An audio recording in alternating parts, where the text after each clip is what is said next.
What's up guys, welcome back to my channel. I've got a super fun day planned and we are actually going to get the first look at Dylan's 2020 Pro car.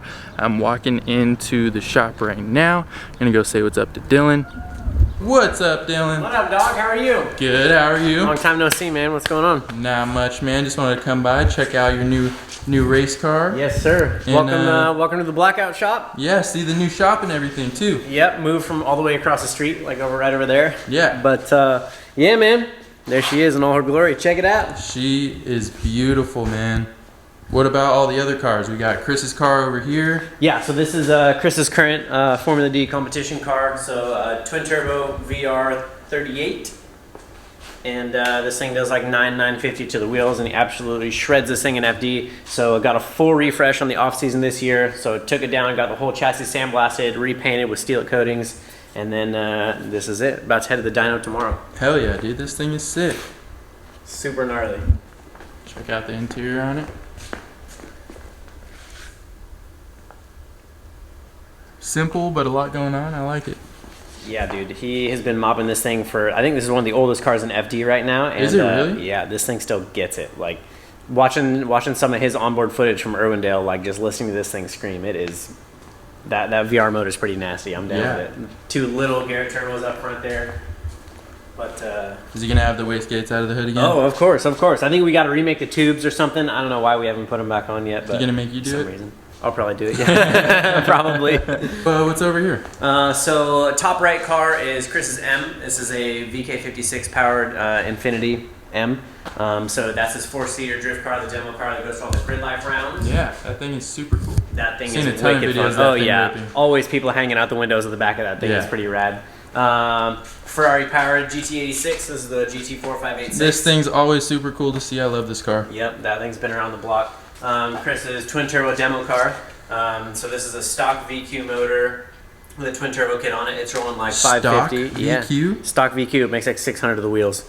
That's crazy. Yeah, so now we just did a dog box and a quick change in that one. So that thing is like just leveled up in the past couple of weeks, which is really sick. I don't know if you can tell on camera, but those wheels look huge. What size Those are they? 19s in the front and 20s in the rear. That's gnarly. Look at that fitment back there, dude. Steamrollers. Dude, lighting's not too bad either. That is crazy. Yeah, that thing is sick for sure. Top one here is the 2Jz NASCAR. So this one's a 3.4 liter, one of Ryan's old race motors. Still wet something, but yeah, 3.4 liter Crowder stroke 2JZ with a Garrett 4088. That one did 740 to the wheels on the same dyno that we ran my competition car on. That is crazy, yeah, we man. took it to the drag strip. That thing gets it. It's pretty sick. Yeah, those don't look like drift tires. No. Those are like full blown, like big squishy NASCAR tires, Yeah. which like actually like feels really weird compared to our comp you cars. drove it, right? Yeah. How was it? Dude, it was fast as shit. It was so fast. I was like, I'd never driven something that would accelerate like that. Like we put slicks on it, and like it wouldn't even spin the tires in first gear, and it was just like wob wob wob. I was like, God! I was like blown away. Crazy. It was like I thought it was broken. It was so fast. I was like, my God, pretty cool though. That's crazy. All of these cars are super cool, but I want to see your car, the one that you've been putting all of your time into, the last 6 months of your life that you just kind of lost, I guess. Lost, I guess, but I got something at the end of it. Yeah, which is this cool. thing is so sick, man. Okay, I want you to just go over everything, and I kind of just want you to talk about it a little bit. Yeah, well, this is it. 05 E46. It's a mom mobile, pretty much because I bought it from my buddy Aaron, and it was his mom's car from 2005 when it was originally bought. She bought it brand new, and it had been mom driven its whole life, and that was really the reason why I picked it up, because it was mad clean. So yeah, I bought this thing about 6 months ago, and we absolutely tore it to pieces, and now it is this, which is pretty cool. Yeah, that's insane, dude. So yeah, it's a 3 liter 2JZ. It came off a dyno last week. It did 950 or 946 to the wheels with the Garrett G42 1200 turbo. And then we did a dyno session before that. This is the Garrett G35 1050, and it did 860 to the wheels. So we're sacrificing a little bit of top end power for better spool with the 35, but overall this will be a better turbo for us to run. Yeah. But so it's an OCD 5-axis milled CNC ported head, SuperTech oversized valves, SuperTech valve train, JE pistons, Brian Crowder rods, stock crank, believe it or not, and yeah, hypertune manifold, Dock Race exhaust manifold, turbo smart wastegate. So yeah, 850 wheel 2J. That is so sick. Weren't you gonna leave the stock intake before? The stock intake manifold? We were, and I like cleaned it up and I put it in the mill and I milled all these little ugly ears off of it, and then I put it on there and I was like, God, like I really hate that thing. It just didn't look as good. It didn't look good. It didn't look good at all. So I reached out to Hypertune, and they were nice enough to get me a really good deal on this one, and they built it as fast as they could. Sent it from New Zealand or Australia, or I think it's Australia. Down under, wherever. Down under, yeah. It's from Australia, and it's an absolute masterpiece, and it really it was like the cherry on top. The car was pretty much done. And then that was like one of the last pieces to show up, and I'm like, wow, I cannot believe that I wasn't gonna do that. So really stoked on it. I'm obsessed with the blue carbon. This is so sick right here. Yeah, so the blue timing cover came from actually, so Chris Forsberg, who we share the shop with, he drives for a team. Yeah. He drives for a team in China, and they make their own timing covers like this one. So they had it on their cars. They had a red one on one, and they had a regular black one on another. And I was like, dude, where do I get one of those? Yeah. And they were nice enough to send a couple of them over. So yeah, and of course I wanted the blue because it matched the intake and it matched the wastegate and all that. And blue's my favorite color, so it made sense. I love that the blue kind of like ties everything together from like the left side to the right side. It's super cool. Gotta keep it looking steezy as much as you can. And then why are you only running one wastegate? I chose the one gate because I really just wanted to keep the plumbing to an absolute minimum. You know, I figure everywhere that you have a line on your car, it's a potential leak point. And I figured if you run the bigger wastegate instead of two smaller ones, it's less complicated, it's less weight, you know, just overall simpler. And that's just kind of always how I built my cars. Yeah, definitely. Yeah, dyno last week, it went really sick, and the coolest part about like a turbo motor is just being able to like swap the turbo on it, because then you can drastically increase or decrease your torque or your horsepower number just based on the turbo that's on there. So we've been working with Garrett trying to find the absolute perfect turbo for this thing, and this is what we landed on. Yeah. And it seems really happy. Moving back, we got Advan Racing Yokohama wheels, RGD2 wheels this year, which is new for this build. So there's a 5-on-120 lug pattern. And then we have the Parshop Max Z32 caliper brackets. Their calipers and their brackets front and rear on the car, which is like the very first set. So really stoked to be working with Parshop Max to, they make some really awesome suspension parts. And yeah, really stoked to be working with them for another year, because we worked with them last year. Carbon Kevlar, Pro Racer Spa Hans, Recaro seats, tilt and floor mount pedals,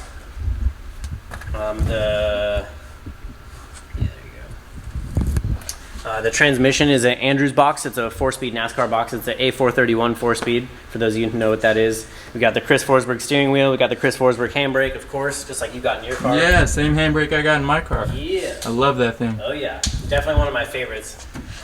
So yeah, just trying to keep it as simple as possible. We got the Link MXS digital display. We have a Link Thunder ECU. Motec PDM. It's a power distribution module that kind of connects everything together with the touchpad and everything.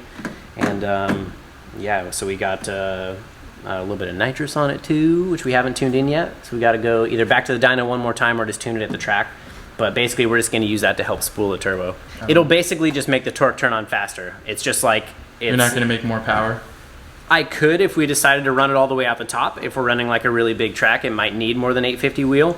But pretty much for the most of the tracks, we're just going to basically use it as like a shot of adrenaline to your turbo. So it's basically just going to wake your turbo up like well over 1,000 RPM earlier. So it's going to drive like a V8 car. Nice. But it's going to pull like a 2J, which will be cool.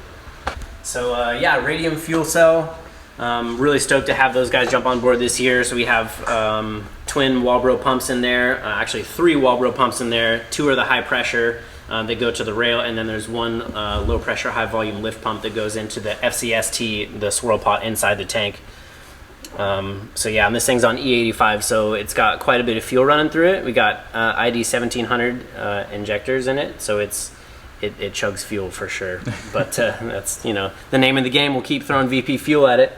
But cool suit, battery mounted nice and low right in the center, nitrous bottle over in the corner. It's a 15-pound, you know, because we'll be running through probably 150, 200 shot, depending on how much power we want. Yeah, that's a big tank right there. That's a big tank, which is cool because then you basically just like put it in there at the beginning of the practice day during FD and just leave it ideally. Yeah. So we'll just basically swap it out at night, just have a bottle for each day, which So would be ideal. obviously you don't have a window in right now. It'd make it nice and easy to take that thing out. But when you put the window in, Yeah. So when we got the window, one of the things I'm most proud of on this thing, I don't know why, it's just kind of simple, but we ended up making these kind of cool windows. So first off, they breathe because this is a perforated aluminum right here. So this has got 1/8 inch holes drilled in it by a machine. And so as soon as you chuck this thing sideways, it's going to have air coming in and feeding that radiator, the Mishimoto radiator, with cool air, which is rad.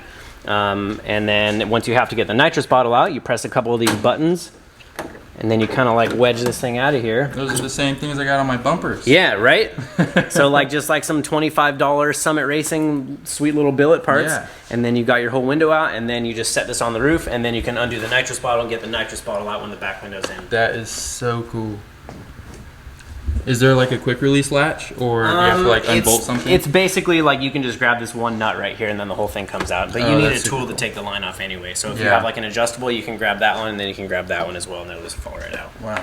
And then when you go to put it back in, I usually just do the back first for whatever reason. That one snaps, that one snaps, that one snaps, you're ready to go. Simple as that? Simple as that, man. That's crazy. Yeah, I wish it was as simple as that to build that. I know, right? I have hours into that thing. So we decided to do the firewall on the main hoop on this one, basically just to try and maximize the real estate in the back of this car. These cars are actually fairly big compared to like a 370Z or a 240 or something like that. So really, I just wanted to have the whole back open to be able to mount things. Battery, fuel cell, nitrous bottle, cool suit, fire suppression, all that stuff's got to go somewhere. And with FD changing the rules up a little bit, you're not allowed to really keep anything inside the compartment with the driver. So all that stuff's got to live back here. So I decided firewall on the main hoop, we'll just leave the whole back of the car open, and then we can get in here and reach everything nice and easy. You kind of got some box truck vibes going on in the cockpit up front. What's that? You got some box truck vibes. Yeah, I know. It's like driving like literally like a single cab like semi or something. No, I like it. That's super cool. No, I'm happy with it. It's pretty sick. But yeah, we'll pop the trunk here, so it's just like these little spring latches. Just kind of holds it down, so we'll just pull it up and let it go, and the trunk is ready to pop up. And then this is where we have our radium fuel filler. So you just pop the trunk, dump some fuel in it, and then these are all the crash bars, and you're mandatory, you have to have a tow hook for FD. So I made like a little bracket for it, and you know, trying to keep it simple, trying to keep it light. You know, lighter, faster. So we do have to meet a 2,900 pound minimum weight based on the size tire that you're on. So we're on a 285, so we're 2,900 pounds. And so yeah, kind of placing the weight strategically. So if you notice on the engine, there's only one belt on the car, and that's to the alternator. Can we go check that out? Yeah, let's check that out real quick. I think that might be one of my favorite parts of this car. Yeah, I don't know why, me too. I really like it. But so it comes directly around the crank off the harmonic balancer, and then it goes to the alternator, and that's it. Yes, so, 2 pulleys, and that's it. That's it. So there's no water pump up front, there's no power steering pump up front, and there's no dry sump up front. So really simplicity is key, like in pretty much just like the wastegate we were talking about, just trying to keep it as simple as absolutely possible. So we have the power steering pump is mounted underneath the car in the back. The water pump is also mounted underneath the car in the back. And that really is just to be able to move some of the weight to the back, because this iron block 2JZ is a little bit heavy, so we really want to try and have this thing balanced. And I figured the less belts you have to worry about, the better. So we did a Hartsock Racing Unicorn Garage did the wiring harness, and he's an absolute ninja with the wiring. It's all Raychem DR25. Yeah. So yeah, all the Raychem wires and all the really high quality stuff that he uses to wire the car, I really trust him in the wiring department, so I know that the electric power steering and the electric water pump will be totally happy throughout their life. And like I said, the belts just kind of scare me a little bit based on what happened to Ryan Turk in Long Beach last year. Yeah. So trying to not have that happen ever. So yeah, simplicity in everything, just that's key. Don't overthink it. But it does have the necessary stuff, you know, coolant pressure sensor, coolant temp sensor, oil pressure, you know, coolant or oil temp, exhaust back pressure sensor for the turbo, electronic wastegate, you know, so we can turn the boost up from inside the car. We do have an electronic throttle body, Bosch 75 mil, which is actually pretty small for, you know, people think, wow, can that actually flow 1,000 horsepower? Yes, it can. It's big enough to ram enough air through there to make 1,000 horsepower. And the cool part about this one is you can basically put an anti-lag tune on the ECU, and you can make it shoot flames and do all sorts of cool stuff. Stuff. Yeah, absolutely. I want to see I plan on it. Yeah, yeah. Oh yeah, of course, of course. Should we run this thing up real quick? Yeah.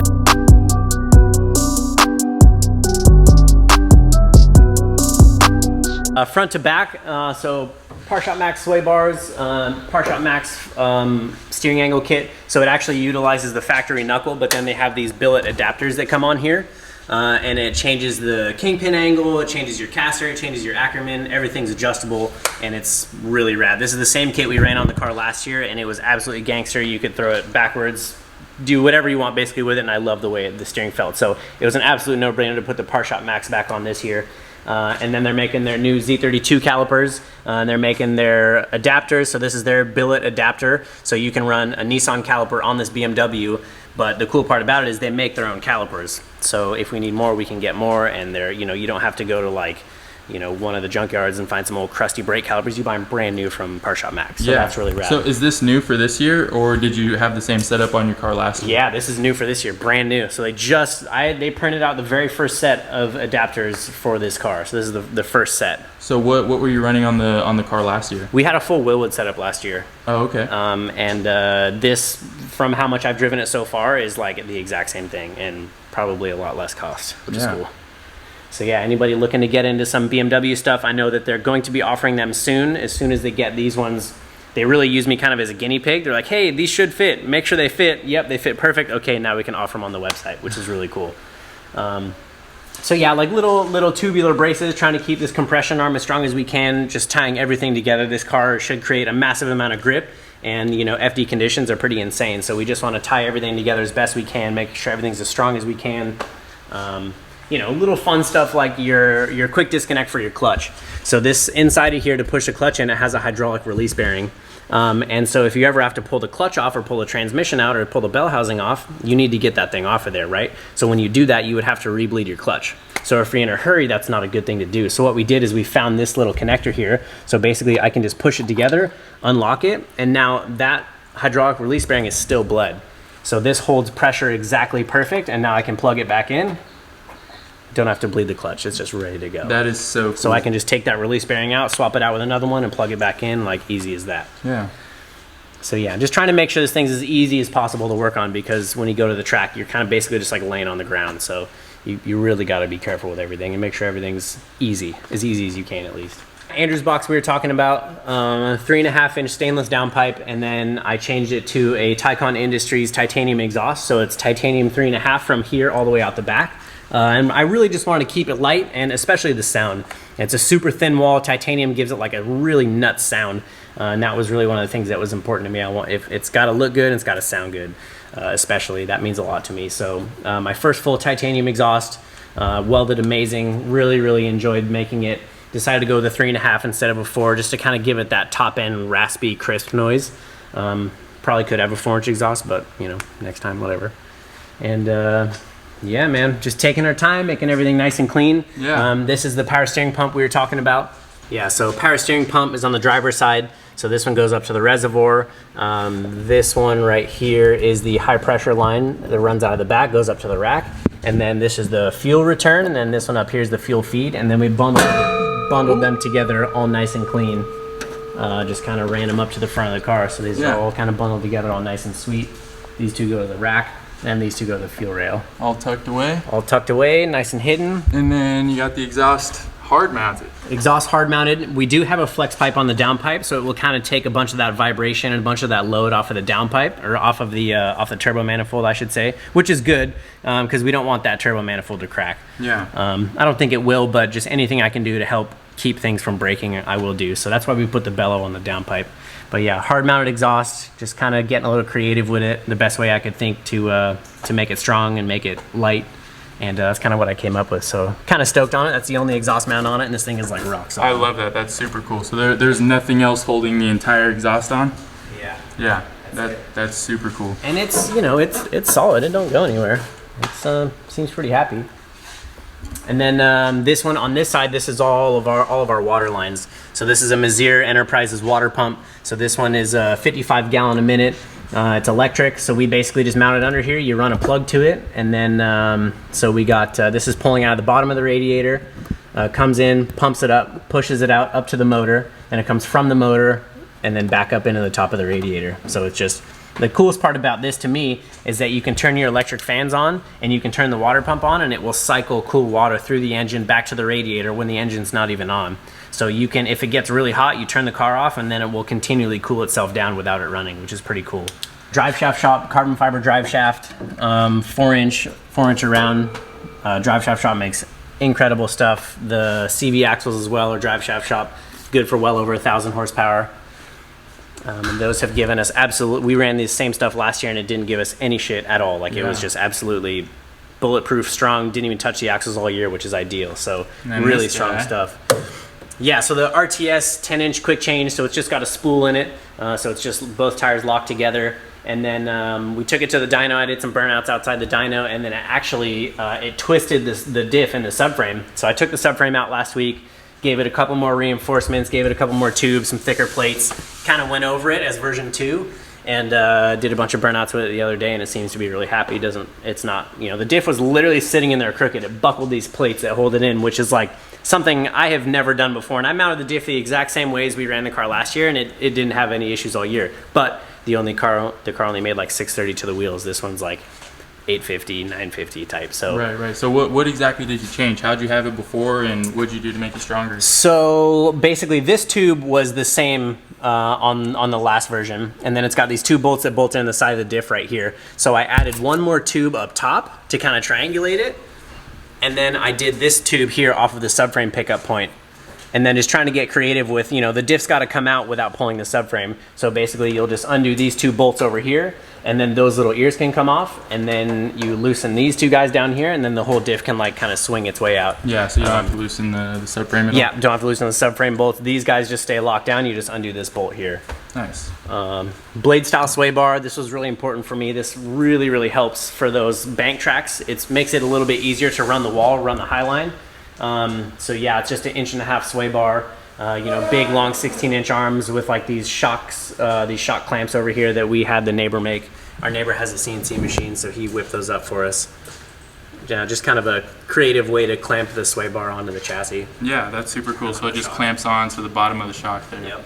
And then it's really ideal to have your end link here straight up and down. So when I go to make a sway bar adjustment, I'm going to move it from here to here or here to here. So this would be softer, this would be stiffer. Then it's going to be at an angle, which you don't really want. The sway bar isn't as efficient that way. So what you can do is you can loosen this bolt, clock this back a little bit, and then you can always have your arms straight up and down, which is ideal. Yeah, that's super cool. So just trying to think forward as much as we can. Little jack point here, Mishimoto radiator, Mishimoto fans. You saw earlier, those things absolutely annihilate air. Like they blow a lot really fast, which is pretty impressive for those little 10-inch fans. And then these little like butterfly wings, I've been calling them, for the bash bars. And so these are just separate per side, so we can kind of knock one side off of it, and then we can just replace this one side bumper. So why would you decide to do it like this versus a different style bash bar? Really just because ease. They're easy to make. All I got to do is throw this thing in the tubing bender. Anybody who around the country has a tubing bender, I can borrow it, and you know, either I can make them here, or then I can send them out the door and ship them to the next event, or I can borrow one from somebody on the road. Really common die size, and it's just easy. You basically just bend a freaking 180 into this thing, or 160 or whatever it is, and you can replace them per corner. So if I smash this corner, I don't have to replace a bar that goes all the way across. I just have to replace the one corner. So are these steel, or what material is Those are steel. Those are 1.5 inch 065 DOM steel. Okay. So yeah, like not too thin, but not too thick, not too strong, but not too weak. You know, there's like a happy medium. Because then if it's too strong, it's just going to transfer this energy into this square piece here, or the rectangle piece, and I really don't want to have that rectangle piece get, you know, bent, because then I got to cut it off. This I just unbolt it, you know. Yeah. So yeah, with the clamps that go onto the shock with the sway bar, we've been running these BC Racing shocks for several years now. I ran them on my Pro 2 car, my 240. We ran them on the E46 last year, and this is kind of a spring rate that we had ended up on. This is what the car drove the best on. It had the right amount of grip, the right amount of power, everything like that. Just been really stoked on BC Racing. They're incredibly helpful. They make really nice, good quality products, and I'll continue to run them on all my cars, and you know, forever probably, because I love them. But is there any specific reason you decided to mount the reservoirs up top? Really just because they come with these kind of long lines, and I really just wanted to be able to reach it easy. You know, if we were like mounted way under here, you'd have to jack the car up and like try and reach under there and count clicks and everything. Like when you do it way up here, you just pop the trunk and then you can just give it a couple of adjustments and throw the trunk back down, you're good to go. Just keep it simple. Yeah, totally. And like, you know, we do pretty much the way that these cars work, it's tires and fuel every 2 laps. Tires only last 2 laps, and then you always just keep the fuel topped off. So whenever you're gonna have the trunk pop to do fuel anyway, and you usually don't make changes in between the 2 laps. Basically, you'll go out for a lead lap, you'll go do a chase lap, and then you'll come back and decide what changes you wanna make. So really, it's one of those things where you're gonna be in the trunk anyway, just like if we feel like we need to make a couple adjustments, just throw a couple clicks at those reservoirs and you're good to go. Yeah, just keep it super easy. Super easy, man. And that's the thing, is just trying to think ahead and use my experience for just trying to make this thing as easy as possible to work on, because, you know, it's nice to be able to work on it here at the shop, like that's all fine, but what happens when you're on the road and you're laying in some parking lot in the middle of Texas, you know, at an FD event? You gotta think ahead a little bit. Yeah. So just been, you know, sacrificed the last 6 months into this thing and unbelievably stoked on it, and I can't wait to go beat on it like properly as soon as this season gets rolling. Should we hear it? Yeah, let's start her up. Fired up.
I want to give a huge shout out to Dylan. Thanks for going over your new car with me, man. This thing is super sick.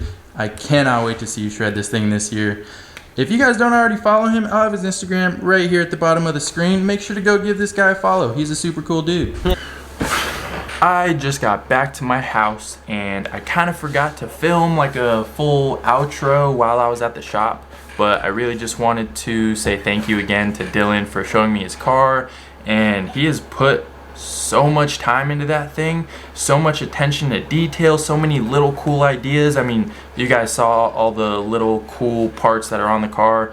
It's honestly amazing. I hope you guys enjoyed the video. You kind of got to see an inside point of view of Dylan's car and the shop and everything. So if you liked the video, make sure to hit that thumbs up button. If you guys don't already subscribe, just hit that subscribe button. It's not too hard. You just press the button. But in the meantime, I'm working on a couple more videos, so stay tuned, and I will see you guys in the next vlog.